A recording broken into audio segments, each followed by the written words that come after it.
Discipline number one. Difference makers can overcome storms by practicing the discipline of patience. Why is patience such an important character discipline to practice in storms? Because all storms have certain energies that feed it and make it a threat. It is important to take the time to understand these energies so that you can respond correctly. The discipline of patience creates a resistance to being pulled into the storm and the threat energy of that storm. Always the initial threat of storms causes a great impulse to react. But when you react to storms, you end up letting it control you. It's always wise to patiently see what is the threat energy of the storm. Who or what things is feeding this storm? You got to take that storm apart, and patience allows you to do that.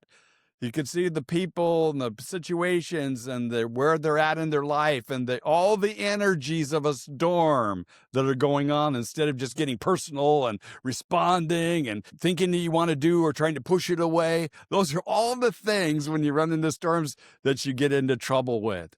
Patience allows you the time and energy to see the many contributing parts of a storm that will help you find the wisdom in how to respond. Practically, when difference makers help people in storms, we must avoid a false compassion that says, I have to jump into their storm. It is better to come alongside a person to support and teach a person the discipline of patience to sort out the storm energies so they can overcome it. In fact, let me warn you, people in storms will often create a storm with you from the storm's energy of pain, frustration, and anxiety, and they'll challenge you whenever you step in to care for them.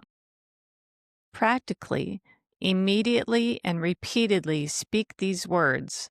Let's practice the discipline of patience. Understand what patience is. Patience isn't a landing spot, but simply the character trait that will give you and the people you're helping breathing room to see what's going on. So we're not just reacting, we're looking and observing and getting wisdom. And what should our patience look like?